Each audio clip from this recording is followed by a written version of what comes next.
Today, we're going to learn what's what with tea.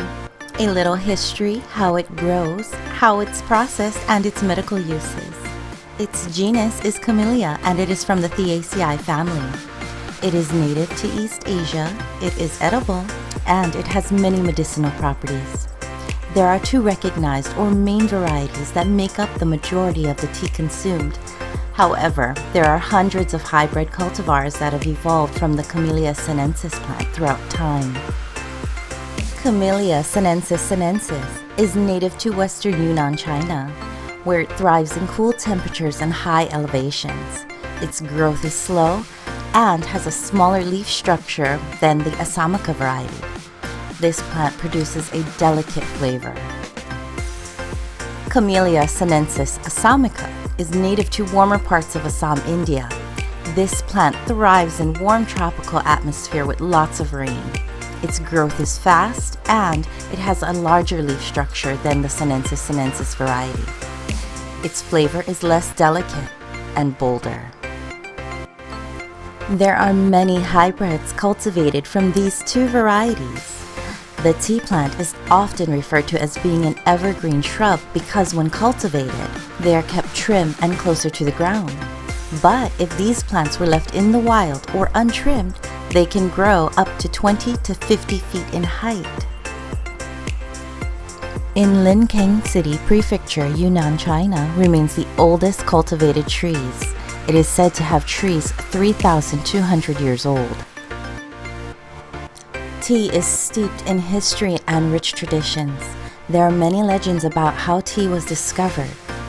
It spans over multiple cultures throughout ancient history. Researchers believe tea likely originated from China, where it was used as a medicinal infusion. An article published by Nature.com states the first unambiguous textual reference to the consumption of tea as a beverage can be dated back to 59 BCE. This is during the Western Han Dynasty. There are also many references to written texts from the Shang Dynasty and its use as a medicinal drink. The use of traditional tea medicines and its cures are well documented. In modern times, some of these ancient health claims have been proven in thousands of studies published in medical journals. Generally, there are 2 to 4 harvests throughout the year, depending on the geographical location and the species. Harvest periods are called flushes or seasons. For example, Assam tea has 4 flushes throughout the year. The first flush begins late March. The second flush, the end of May through June. The first and the second season will produce the best quality leaves, sweeter and fuller bodied compared to any other time of the year. The third flush begins June to the end of September. This is also known as the monsoon flush. It's a full-body tea with a very intense dark fusion. The fourth flush, which is called the autumn flush, begins October to mid-November. It will have characteristics of an amber liquor with musky flavors and a tangy aroma. Tea is harvested by hand. Young, delicate leaves are plucked with a portion of their stem. The harvester will pluck 1 bud and 2 or 3 tender leaves or new shoots. Oxidation will begin immediately, so the freshly plucked leaves must be transported to an on-site processing center. Tea requires oxidation. The longer the tea leaves are exposed to oxygen, the darker they become. The oxidation-controlled processing methods include rolling, shaping, and crushing. To stop the oxidation process, tea masters will use various methods such as steaming, firing, and roasting. These processing methods will contribute to the final flavoring of your tea. There is 5 basic teas: white, green, oolong, black, and pu'er. White is considered the most delicate and minimally processed, harvested from young unfurled leaves, processed by drying naturally without oxidation or artificial heat. Green tea, next to white, undergoes the least amount of oxidation. Green tea leaves are picked and then quickly heated by pan firing or steaming, then dried. Studies have shown that green tea contains the highest concentration of antioxidants called polyphenols. Oolong is semi-processed with a short oxidation period. Oolong falls somewhere between green tea and black tea. Leaves are withered, rolled, or bruised, and then heated. Oolong teas are the most difficult and time-consuming processing methods. Black tea has fully oxidized leaves with a reduced water content of 68 to 77%. Even though black tea is fully oxidized, it still contains many health benefits. Pu'er tea is the rawest and least processed teas in the world, and the only tea which improves through aging, similar to wine. Both methods for processing pu'er tea is slow and natural. When processing green pu'er tea, it is tumble-dried for a few minutes, rolled, and then sun-dried. Green pu'er improves with age for up to 65 years. Black pu'er is processed by sprinkling water on top of a pile and stirring it as needed. It's a stirring and piling process that occurs repeatedly over a 70-day period. This causes it to create its own heat naturally. The heat is closely monitored. It takes nearly 80 days to process. Black pu'er improves with age for up to 25 years and can be steeped around 10 times. Pu'er tea is considered a living tea and should be kept in a container that allows it to breathe. The special processing allows certain beneficial microbes to survive. Pu'er tea should not be kept in a sealed container or bag. Tea is the second most consumed beverage in the world. Of course, bottled water takes the #1 spot. Americans consumed over 84 billion servings of tea, or more than 3.8 billion gallons. Tea is grown throughout the world. The UN Food and Agricultural Organization reports that the top tea-producing country is China, with India following right behind. The World Atlas reports that in the United States, tea imports have risen over 400% since 1990. Awareness of health benefits of tea has contributed to this growth rate and will likely continue. Researchers around the world have published studies that prove significant health benefits from drinking tea. Regular consumption of 3 or more cups of black or green tea per day reduce the risk of heart disease and stroke. The USDA conducted a study that resulted in cholesterol reduction only 3 weeks after the participants drank 5 servings of tea a day. Reduction in the risk of cancer in smokers who drank 4 cups of decaffeinated green tea per day demonstrated a 31% decrease in the biomarkers of oxidative DNA damage in the white blood cells as compared to those who drank 4 cups of water. In a human clinical trial, green tea polyphenols significantly increased serum bone-specific alkaline phosphates and improved muscle strength at 6 months in postmenopausal women with low bone mass. Black tea contains antimicrobial properties. The polyphenols found in black tea may help maintain a healthy gut by promoting the growth of good bacteria and inhibiting the growth of bad bacteria, such as Salmonella. Studies suggest that drinking black tea also provides the body's immune system with natural resistance to microbial infection.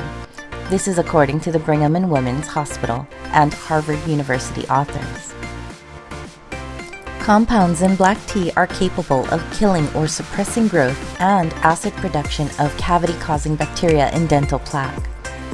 One study conducted found that when volunteers rinsed with black tea for 30 seconds 5 times at 3-minute intervals, plaque bacteria stopped growing and producing acid, which breaks down the teeth and causes cavities.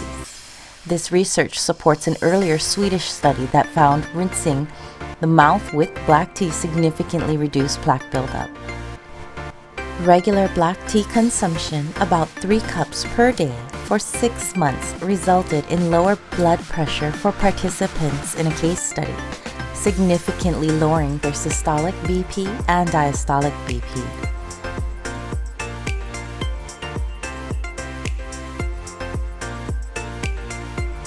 Unlike darker teas, White teas must be brewed properly to ensure tea perfection, and you don't want to waste this expensive tea by ruining it through improper brewing methods. Use spring or filtered water. Avoid tap water because this can impact the flavor. Heat the water just under boiling, around 170 degrees Fahrenheit, or bring the water to a boil. Turn off the heat and let it cool for about 5 to 8 minutes.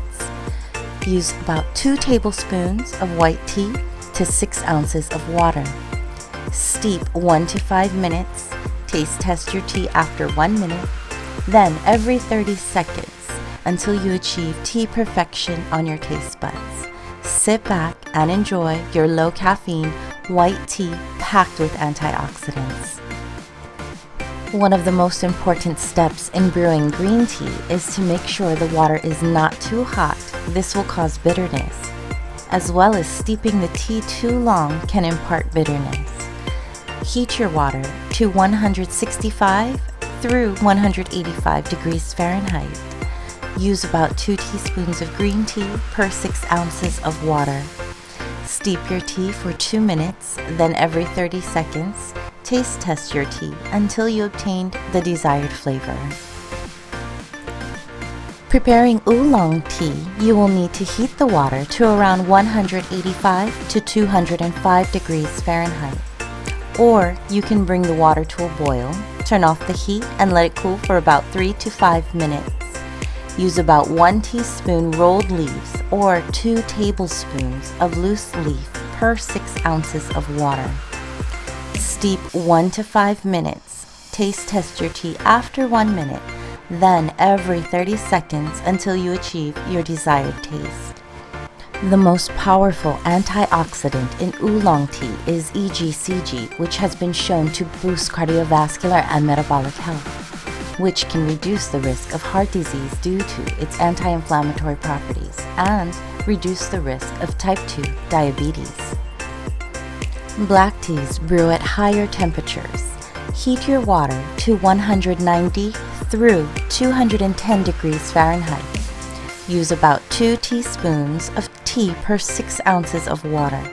Steep your tea for 2 minutes. Then every 30 seconds, taste test your tea. Enjoying your black tea daily can significantly decrease the triglyceride values, lower bad LDL cholesterol, and improve your gut health. Pu'er tea is like black tea. It performs best in hotter temperatures.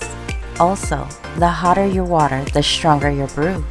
However, young pu'er teas prefer lower temperatures.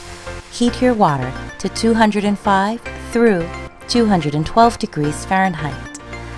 Use about 2 teaspoons of pu'er tea per 6 ounces of water. Steep your tea for 2 minutes, then every 30 seconds, taste test your tea. Pu'er tea is known for cleansing toxins and reducing free radicals that can cause serious illness. Studies have shown that consistent consumption of pu'er tea can combat cancer and prevent new cancer cell growth. It has polyphenols that improve bone health and aids in weight loss and reduces stress. Hey, did you know that some research suggests that taking antioxidant pills or tablets may be harmful with unwanted consequences to your health? Research also suggests that the optimal source for antioxidants seem to come from our diet by eating or drinking foods that naturally contain these sources. With all the varieties of tea to suit your taste buds and health benefits, what are you waiting for? Go make some tea. And that's what's what with tea. If you like this video, leave it in the comments. And remember, like, share, and subscribe.